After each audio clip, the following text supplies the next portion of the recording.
Hey everyone, I'm Ashes, And I'm Will. and And this this is is Ashes Ashes and and Will Will Do Do Disney. Disney. Each week, one of us will tell the other the history, facts, and stories behind the rides and attractions of Disney that have made special memories for generations. Keep in mind that Ashes and Will Do Disney is not affiliated with or employed by the Walt Disney Company, and our views and opinions do not reflect theirs. Now it's time to sit back, relax, and put on your ears because it's time for Ashes and Will Do Disney.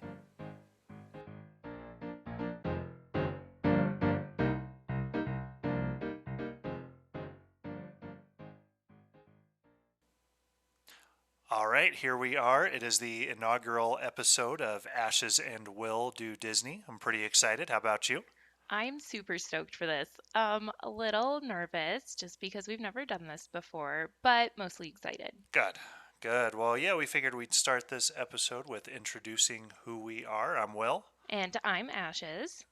So, Will and I have been together since 2003.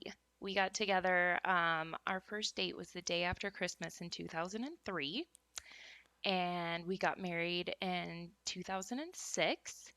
And for our honeymoon, we did a road trip and we went to Disneyland in California. And Will had never been to Disneyland before. So I kind of created a monster when I took Will to Disneyland.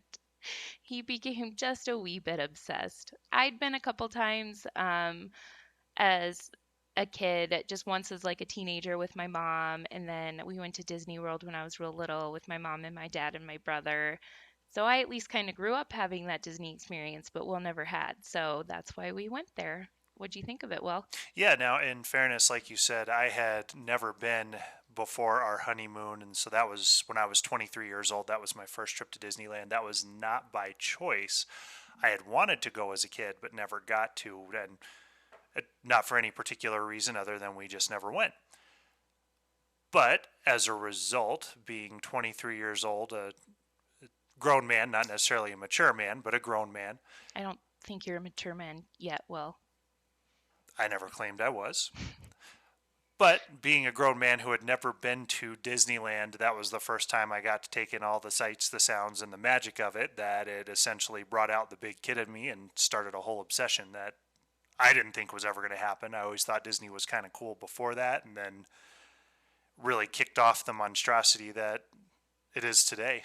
Mind you, this is all coming from the guy who still at 23 years old would watch Hannah Montana and other Disney Channel shows. So he was versed in, what Disney had to offer, but just never experienced the magic firsthand in real Right, life before. right, exactly. So, yeah, I wasn't unfamiliar with Disney, but like Ashley said, what I was watching is what kicked off an interest in it. And then when we went to the park for our honeymoon, that started off a lifelong obsession. Yep. And then the next year, just 1 year later, we got to go on a real nice, big, long family trip with your family.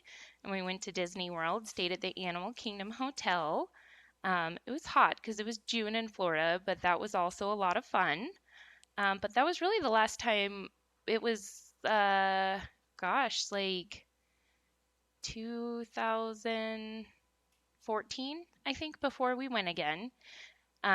We were a young married couple. We were finishing up school, trying to get our careers established. So traveling just ended up not happening much. So our Disney passions were still kind of there on the back burner, but just kind of on hold. And then at that point, we had our first one was 3. And we were like, okay, let's go on a vacation. So we decided we would do 3 days at Disney World and 3 days for a Disney cruise because neither of us, well, Will had done a kind of cruise before in Not Disney. not Disney though. So we thought we'd try it out. So, of course, we went to Disney World, had a great time. But it was the Disney cruise that I think truly threw us overboard, haha, so to Haha. speak, with our real obsession. I literally, we didn't even walk on the ship yet. We got to the port terminal and we started looking at each other. We're like, well, like we made a mistake. Like this, we messed up. And Will's like, yep, I know. because we knew that 3 days was just not going to be enough. And for those of you who haven't been on a Disney cruise before, when you actually walk onto the ship, they announce every family that comes through. They announce your name, and they have a whole bunch of the cast members there to clap and welcome you. And you enter into this main foyer area, and it's stunning. It is absolutely beautiful. And as soon as we walked through, we were just, that was it. We were in love. And that's what really, I think, started that passion. It's also kind of what taught us too. As you mentioned, we realized it was a mistake not to do a longer cruise. It's kind of what, for us anyways, made us realize it's better that if we're going to do a park vacation, we do a park vacation that's dedicated solely to the parks. And if we do a cruise vacation, it's dedicated to the cruise, usually with one day at the parks just to get a little fill in there. Well, yeah, because you can't go to Florida and just not go to Disney. You have to. You have to do at least one park to do something, which our last cruise we did the Christmas time party in November Yep, at and that Disney was a lot World. of fun. So since that first cruise, we've been on two other cruises, two 7-day cruises.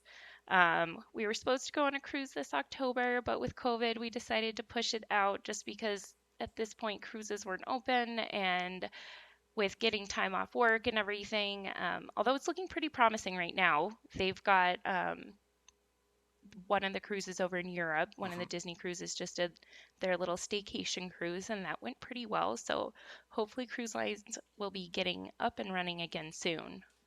Yeah, and I think the other big thing was even if it wasn't going to get canceled, we were a little more worried about restrictions on the cruise and if we'd even get on there, if they were going to do capacity limits, things of that nature.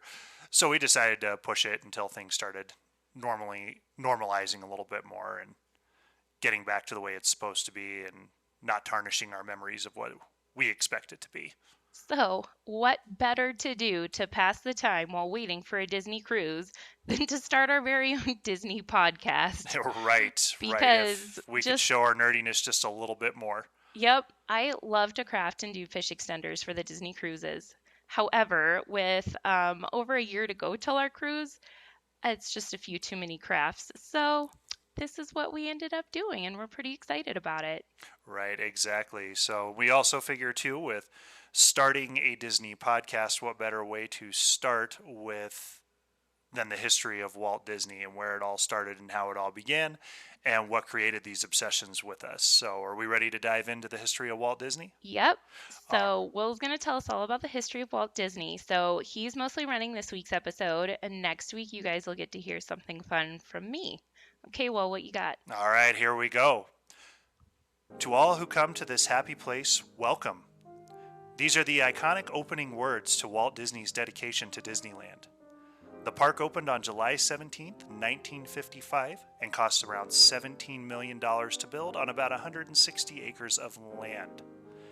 To date, Disneyland has more than 18 million guests per year that spend nearly $3 billion. While from the outside looking in, it appears that Walt Disney had nothing but victory after victory, he actually failed more than he succeeded. From working as a paperboy in Kansas City to help support his family to having to declare bankruptcy in Hollywood, the man behind the mouse didn't see any success until the 1920s with the Mickey Mouse cartoons, which ironically enough, these are cartoons that no one wanted at the time. So how did a poor boy in Kansas City, Missouri become the icon he is today? This is the story of Walt Disney and what led him to the development of Disneyland and beyond. In 1906, a carpenter by the name of Elias Disney moved his family from Chicago to the town of Marceline, Missouri, to start a career as a farmer. His 5-year-old son, Walt, would wander the main street of the town in awe of the trains, and he would draw the animals that lived on the family farm. Walt loved the little town that would always influence his ideas later in life. Walt's time in Marceline was short, as his father was not succeeding as a farmer. In 1911, Elias moved the family to Kansas City. Elias went from grandiose ideas of becoming a successful farmer to running a paper route in which his sons were his employees. Although times were hard, and Walt had to deal with the ramifications of an embittered father, he maintained his optimism and held on to his dreams. Walt briefly tried his hand at acting, but found he had more of a passion for drawing. Drawing gave young Walt his escape from his less than desirable home life. Now, when I say it's less than desirable, I'm not just meaning that his dad was grumpy about the fact that his plans for farming didn't work out. We're talking Elias Disney tried to attack Walt with a hammer I was once. going to say, he was a real big jerk, wasn't he? Yeah, he wasn't nice. It wasn't just that he was kind of grumpy and distant, like he was actually pretty horrible. So, in 1918, when Walt was only 16 years old, he left home, stationed with the Red Cross in France. This gave him his first taste of independence. When he returned, Walt found a job with the Kansas City Slide Company. This company produced live action and cartoon advertisements. Walt later stated, "The trick of making things move on film is what got me." While animation was crude in 1920, Walt saw the potential and talked his boss into loaning him a camera. Walt began to make his own animated films in his father's garage. At the age of 20 years old, Walt partnered with an animator he had met previously, Ub Iwerks. During this time, he formed Laugh-O-Gram Films. The most notable creation produced out of Laugh-O-Gram was a short about Alice, a live-action girl who interacted with cartoons. When the business failed, Walt moved to Los Angeles to be with his brother Roy. There was very little opportunity to start in the West, as cartoons were not considered a priority in Hollywood. Margaret Winkler, a producer, had hired Walt to make more Alice shorts. Walt wanted to create a cartoon, however, that was based on an animal and would rival Felix the Cat. Walt eventually came up with the Oswald the Lucky Rabbit character. While this character seemed to be a pathway to some success for Walt, Winkler's husband, Charles Mintz, who contractually owned Oswald, took the character and many of Walt's animators. Sad. Yeah, so basically here he is, he's got his animal character that he's wanted to draw, and then it's contracted to someone else who can take it and do whatever they want, so they did. I mean, business, man. Business is business, right? But after he lost Oswald, Walt and Ub worked on a new character that would become a mouse. Walt initially named the character Mortimer. That's exactly what a lot of people looked at that name as. However, Mortimer would not be forgotten. He does become a supporting character.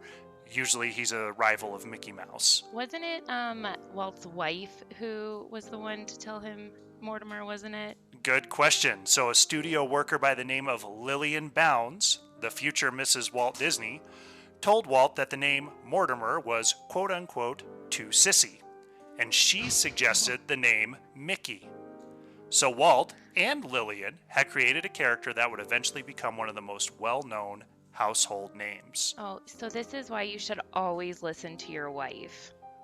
Well, technically she wasn't his wife yet, but basically proved why she should be. Yeah, and why he should keep listening to her. Exactly. So the first Mickey was made by 12 people in a garage, with most of the primary animation being done by Ub Iwerks. The team made 3 Mickey Mouse shorts pretty quickly, but couldn't find anyone to distribute the cartoons. That's when Walt decided they had to do something different to get people interested, and he decided that sound was going to be the way to achieve this. Walt, by no means, was the first person to use sound in a cartoon. However, he was the first to have the sound synchronized with the actions of the characters. Now, remind me, around what year are we at right now? So we're in early 1920s at this point. Okay, just trying to figure out, like, where we are decade-wise, what technology is like. Okay. Right, and so now we're starting to get to the late 1920s, and the name of the cartoon that he really used that sound in sync with the actions of the characters, Steamboat Willie. Oh, I love Steamboat Willie. And we have a Steamboat Willie bobblehead that we got on our honeymoon to Disneyland sitting on our do. mantle. So we've had that for about 15 years. So Steamboat Willie premiered on November 18th, 1928 as a short before a movie called Gang War. So can you imagine? Oh. Yeah, a cartoon about a mouse on a riverboat, and it's before a movie called Gang War. And Steamboat Willie's just so happy with that little tune. He is. But that cartoon was an immediate success, making Mickey Mouse an instant star. Walt had found the character he was looking for to rival Felix the Cat, and Oswald had become a distant memory. Don't need you no more, Oswald. Yeah, but we see Oswald does come back later. Yeah, He's a prominent he was character a in the parks starting again. point, though. And honestly, I think Mickey's much cuter than what a rabbit would have been anyways. I mean, I've got my Oswald socks. I do like them. I still like Mickey better. I think everybody does.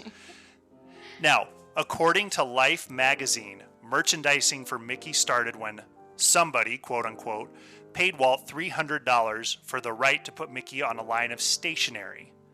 Before long, there were Mickey Mouse lunchboxes, playing cards, and even soap. Oh, okay. But the most popular item, though, was the Mickey Mouse watch.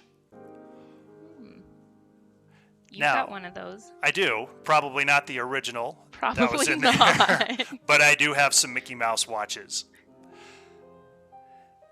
Now, Walt loved Mickey, by his own admission, more than any woman he had ever met.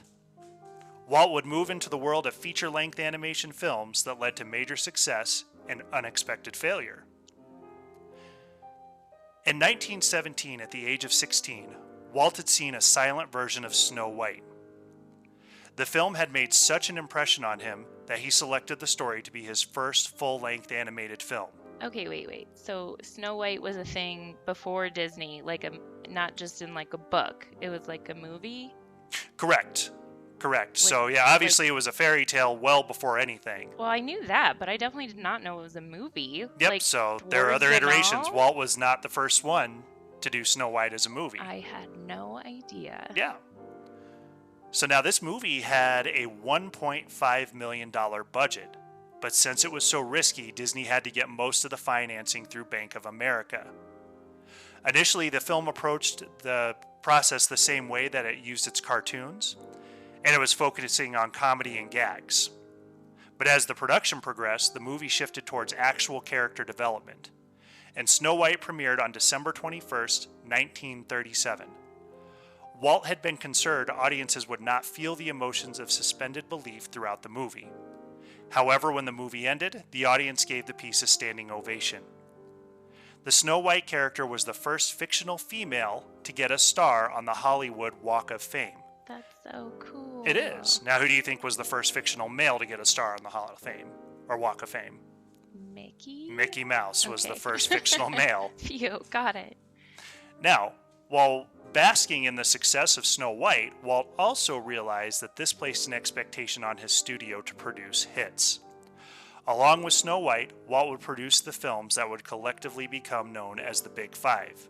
So with Snow White, that included Pinocchio, Bambi, Fantasia, and Dumbo. Okay. While all of these movies are considered classics today, they were met with either mixed reviews or slow box office numbers, and the film studio was losing money. Yeah, right. Exactly, because we watch these movies today and you wouldn't think that they were things that cost him money and put him in the red. Fantasia was literally one of my favorite movies growing up. Right, exactly. It's a classic today, but back then it was met with mixed reviews and didn't do that well. Oh. Now here's where we kind of get to the darker parts of the Disney career. Yeah, as I mentioned in the beginning. Yeah, as I mentioned in the beginning, not everything was sunshine and rainbows for Walt. So as time went on, many of the animators became dissatisfied with their pay and wanted to move towards unionization.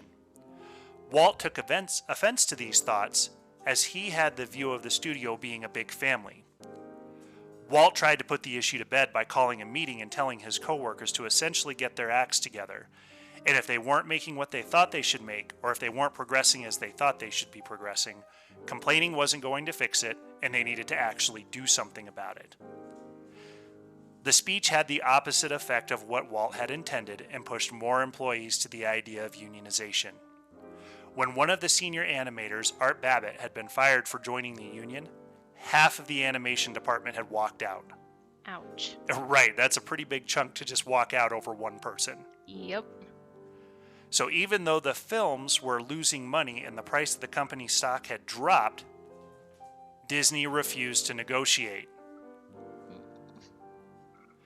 During these times, Walt also made the controversial Song of the South against the advisement that it could come across as insensitive. To this day, this is a film that has hurt the reputation of Disney, and it's the only film not to be released on DVD.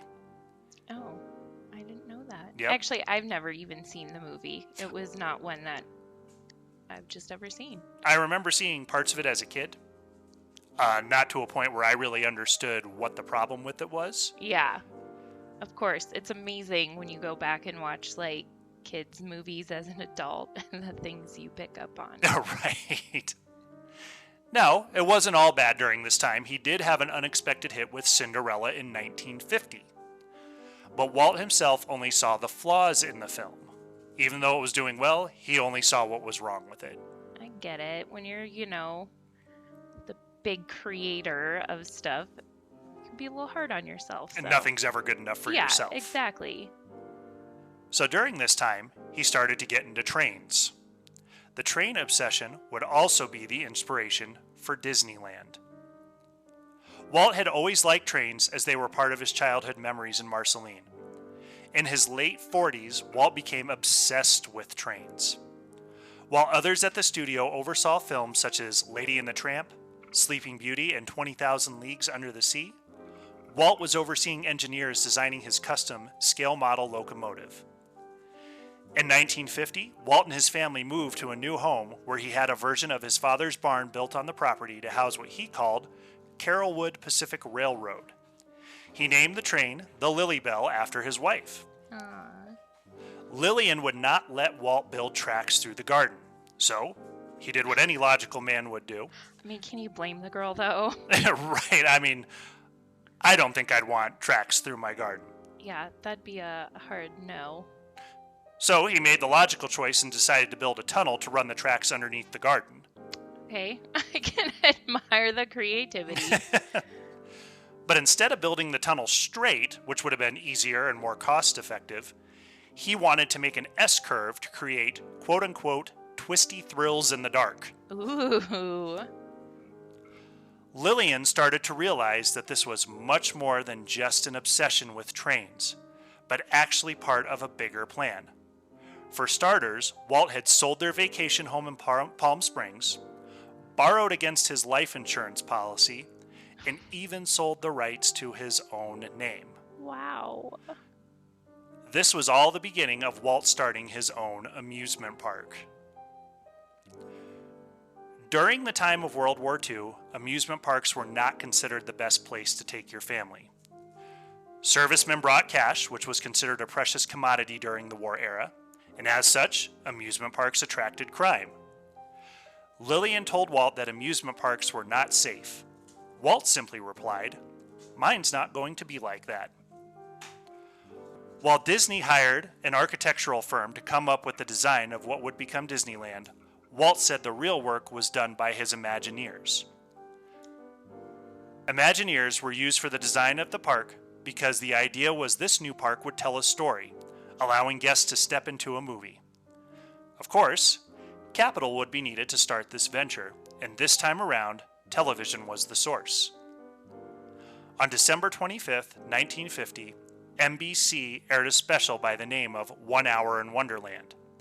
This was Walt's first TV special, used to promote the new film Alice in Wonderland.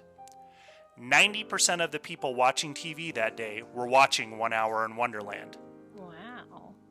Right. Can't get 90% of people watching TV to watch the same thing probably ever again. Exactly. To which the critics stated that Walt Disney can take over television anytime he likes. And in 1953, Walt and Roy created an anthology show titled Disneyland to network to markets. So this was all before Disneyland existed. This is all before Disneyland existed.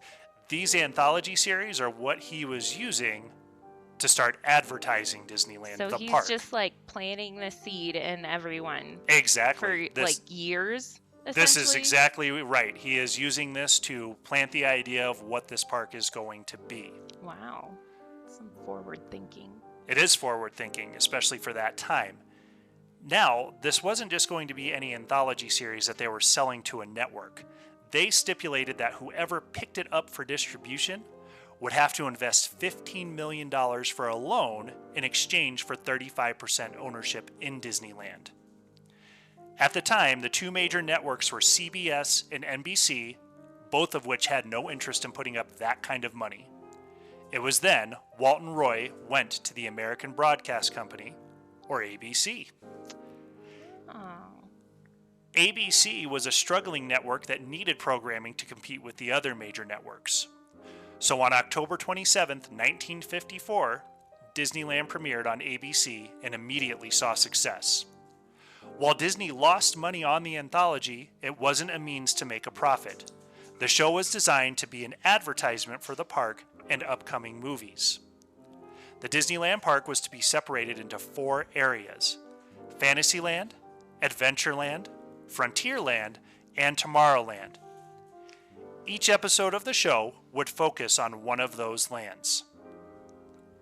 The first episode was inspired by Frontierland. In December of 1954, to reflect this land, Disney premiered Davy Crockett. This episode led to what was known as the Crockett Craze. And 1 year later, the Mickey Mouse Club would create a similar success. While Walt had been famous since the 1930s, the show projected him into icon status. It was during this time that people were introduced to the famous Walt Disney signature, which was designed by his animators. Not even by him. It wasn't even by him. It was designed by someone else, but I mean, we see it still today as an iconic logo. Well, and we see that sort of thing happening all the time where, like look at like songwriters or something where someone else is writing the song that they're, an artist is famous for. So, right. Yeah. Right. Now, being projected into icon status, Walt Disney became its own identity. Walt separated himself from the man and the brand. He stated, "I'm not Walt Disney. I do a lot of things Walt Disney wouldn't do. Walt Disney doesn't smoke. I smoke. Walt Disney doesn't drink. I drink." With the rising success of Walt Disney the brand, Walt Disney the man was becoming more temperamental. Employee Bill Walsh said, "You were being patted on the head by this kindly old uncle who wanted you to be happy and have a nice warm lunch when you suddenly realized you were talking to Attila the Hun." That's a pretty harsh comparison. He's turning into his dad. Walt was also not one to directly praise someone's work. People knew they were doing a good job if Walt talked about it to someone else or put them on another assignment. Despite the somewhat abrasive personality, Walt also had boyish enthusiasm and a desire to create a world that existed for one reason: to make people happy. Walt often lived in his now infamous apartment above Disneyland's Main Street firehouse. Walt loved working on the park because, unlike movies that were handed over to Technicolor to finish, Disneyland was something that could continue to grow. Walt followed the construction of the park down to every detail. He was even hyper-focused on trees in the park. He would disapprove of trees and bushes that were too small, and even said no to a tree that was quote-unquote out of character. Oh, okay. So everything in this park was meant to be a character and had a specific Disney feel to it. And if it didn't have that right feel, he said no. Well, I feel like it's still that way today, so. Agreed. Walt also took advantage of all the latest technology of the time. The same technology that was used to program Polaris missiles on submarines was the same technology used to sequence the Enchanted Tiki Room. At the time, Cool. The Enchanted Tiki Room control room was bigger than the attraction itself. While that sounds really impressive, everything they were using when the park opened could easily be done on your cell phone today. I mean, yeah, or technology has come, so incredibly far since Right. 1950s, and yeah. Now we're getting close to the park opening, and as it neared its opening in 6 weeks' time, Walt was facing some big-time delays. Main Street wasn't paved. Sleeping Beauty's castle wasn't finished.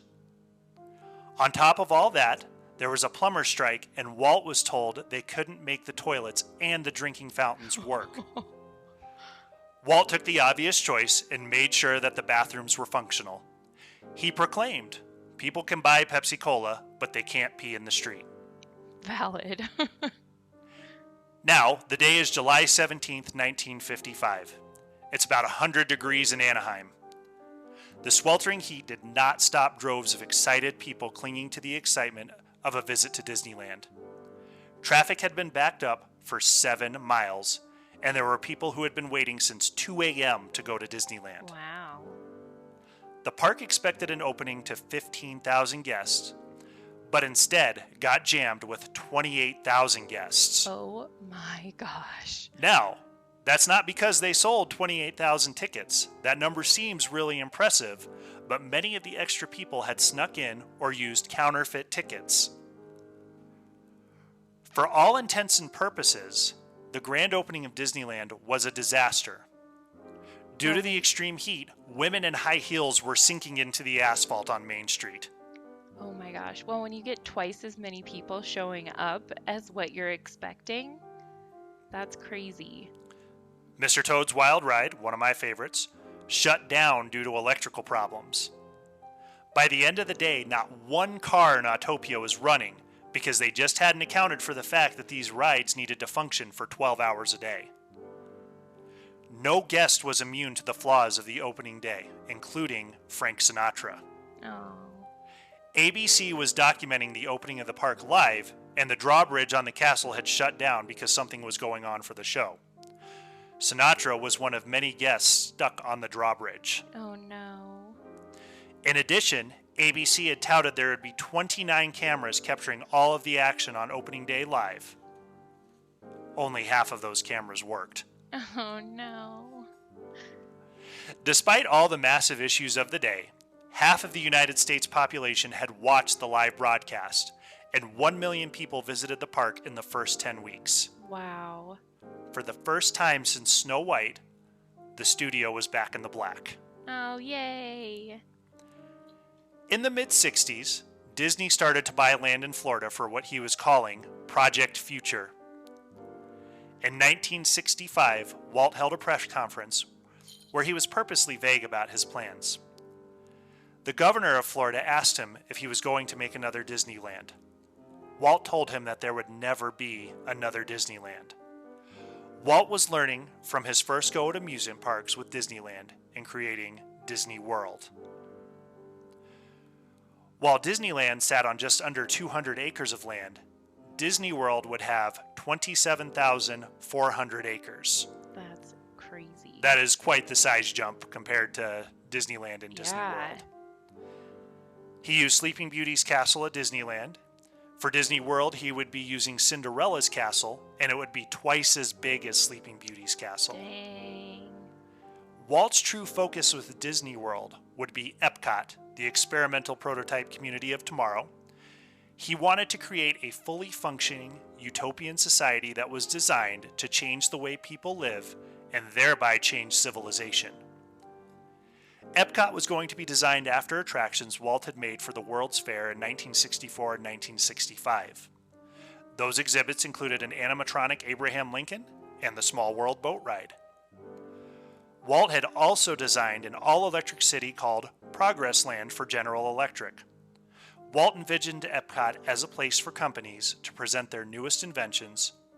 When Walt would see the new inventions, he would ask when it was available for purchase.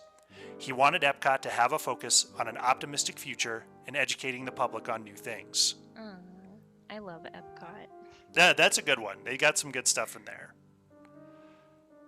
While Walt still had the creative juices flowing stronger than ever in his 60s, he was also starting to experience a decline in his health. With the times changing, the iconic status Walt was enjoying in the 50s was not as solid in the 1960s, having produced unsuccessful movies like That Darn Cat. I have never even heard of that. I remember the name. I know I've seen it. I don't remember the movie itself or what it's about. Yeah, well, I didn't know it was a thing, so... One day, Walt did something rare. He told the Sherman Brothers, musical composers at the company, probably most notably famous for their work on Mary Poppins. I was going to say they were in Saving Mr. Banks, right? Right, yep, so they did a lot of the music for that. They wrote the song for It's a Small World. Okay, nice. But he told them to keep up the good work. Uh-oh. He had directly complimented his employees. Remember, that was something he didn't do. He never does that, though. They only knew they were doing a good job if they heard about it from somewhere else or he gave them another assignment, but he directly complimented the employees for the first time. In 1966, Walt checked into the St. Joseph Hospital to get surgery for a nagging polo injury. However, this was not the only problem Walt would have to deal with. Doctors discovered a tumor in his lungs, the result of chain smoking unfiltered cigarettes. Walt, given 2 years max to live at this point, was still looking forward, however. He even started mapping out Epcot in his head on the hospital ceiling. He also had ideas for future film projects. On December 15th, 1966, Walt lost his battle with cancer. Oh. As a result, Roy delayed his retirement to see the opening of Disney World. While the park was only meant to be called Disney World, Roy changed the name to Walt Disney World. Epcot did eventually open in 1982, but it was not the same image that Walt had envisioned. Roy had changed the designs of Epcot from Walt's original ideas. When asked why, Roy simply stated, "Walt's dead." Oh, okay. I mean, true, but a little harsh. Little harsh. Walt Disney had a career of ups and downs, seemingly more downs. But he persisted with one goal in mind, making people happy. Although he had moments that seemed domineering and controlling, he had a boy-like enthusiasm that spread to those around him and motivated them to create magic. Walt once said, "Around here, however, we don't look backwards for very long. We keep moving forward, opening up new doors and doing new things, and curiosity keeps leading us down new paths." It is often said that the parks will never be finished, as there are always new ideas and ways to make something new for all of the kids and the kids at heart. Uh, I will say though, even though while it sounds a little harsh that his brother was just like Walt's dead, I feel like Walt set up that legacy. Like he straight up was like Walt Disney is a brand. Like I'm not Walt Disney, but he set up that brand. He set up that legacy. He set up that, keep moving forward. And while he himself may not always lived by the values of what Disney has today, he also was the one to put those in place. You know what I mean? Yeah, Like it was, that's a really good point. And you think about it too, the whole mindset of keep moving forward. Walt had ideas for Epcot in the 60s, and it didn't open until the early 80s. yeah. So you look at ideas from the 60s may not have translated well 20 years later. Oh, I mean, there's a lot of things from the 1950s and 60s that haven't translated well, but that's okay because we're humans and the world is evolving and changing, and you either adapt or get left behind. And I think that's been Disney, since we've been watching it, is very much so adapted. I remember growing up when I was, in high school and I was a teenager, I truly wasn't a big fan of Disney because I was like, I just feel like it sets unrealistic expectations. I grew up watching, Cinderella and Beauty and the Beast and The Little Mermaid and Sleeping Beauty and all those princess movies. And I was just like, they're fun, don't get me wrong. I love them. But I was also like, those aren't necessarily the values I wanted my kids to see. I don't want, at that point, I didn't know you, we didn't have kids, but I knew in my future when I had kids, if I had little girls, I didn't want them being raised to think that they needed some guy to come in and rescue them. And, but it's not like that anymore. Mm-hmm. Like, we went and saw Frozen, and we took, our oldest was 2 or 3 whenever that came out, somewhere around there, and the fact that True Love was her sister, I mean, that was one of those moments where I fell in love with Disney. Like it just kind of sealed it for me. And that was before I went on the Disney cruise too. But Yeah. um, it was just one of those things. I've enjoyed seeing them evolve and, you know, it is different and I think it's good. I can appreciate what it was in the past and still enjoy it, but I also really like what it's become. Exactly, yeah. And I think you made a really good point there that these are classic movies, but the thinking isn't quite match what today is. So that's why they did have to keep moving forward. It's still fine to watch these old movies like Cinderella, Snow White, and things of that nature and still enjoy them for what they are, but to also appreciate the fact that we have grown beyond those basic ideals that they presented. Yeah, I adore it. I think it's great. So I will say one thing that we've so you covered so much of Walt's. history and how he grew up and, stuff like that. But you and I have spent so much time watching so many different like documentaries and history of Walt Disney. And I mean, it would take us hours and hours to go through all of it and put that into a podcast. But um, one of my favorite things, though, from all of those is how Walt acquired the land for Walt Disney World, how he had to kind of do it on the down low. Right. Like, he didn't just go to Florida, for those of you who don't know. He didn't just walk, or fly down to Florida and was like, hey, so I'm going to buy how many 200 and something acres? 27,000 some odd Sorry, acres. 27,000. 27,400. Yeah. He didn't just go down there and was like, I want all this acreage. Like, he had people working for him, buying it for him little piece by piece. So nobody caught on to the fact that he was trying to buy all this land, because if someone knew he was trying to buy all that land, they would have charged him so much more for it. So I don't know. This is a little snippet that I just thought was so cool in the history of how, Walt Disney World came to be. He was very smart about how he got the land in Florida and He how he developed was. that.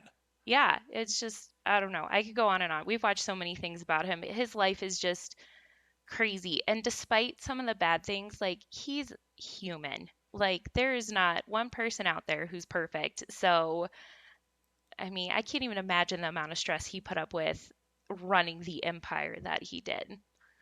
Right, exactly. And I'm glad you brought that up because I was going to ask what your thoughts were on his temperament and some of the views of him and kind of the negative outlooks on him. And one thing I have always said, when it comes to whether we're planning a vacation, doing a day outing, the enjoyment of it doesn't come on the fly. It comes from a lot of preparation and a lot of planning. It looks flawless because of the hard work that went into it. Yep. And so while it may come across as he was really negative, he was really micromanaging and very controlling, I don't think we'd have the same products that we got if he wasn't like that.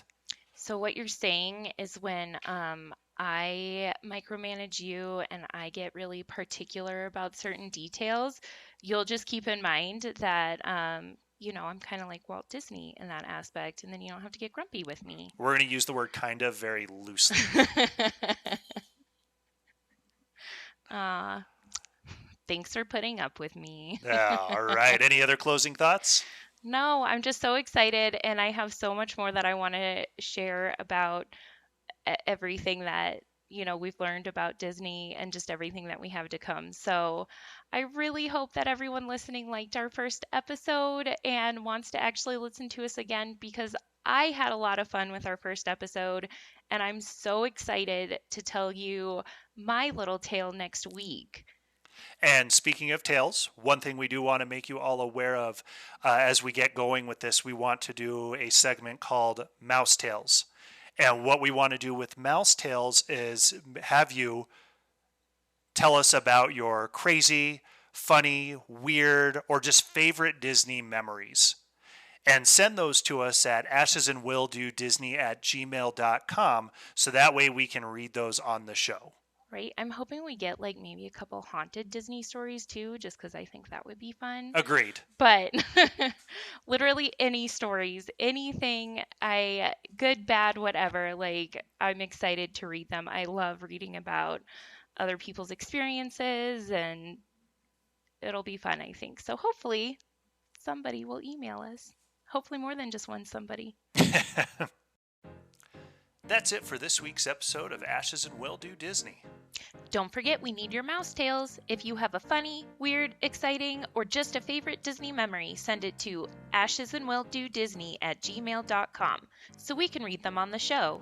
And don't forget to follow us on Facebook and Instagram at Ashes and Will Do Disney. This is a public group to follow. We're also on YouTube at Ashes and Will Do Disney. Please subscribe, rate, and review wherever you listen to your podcasts. Thank you so much for listening, and have a magical day.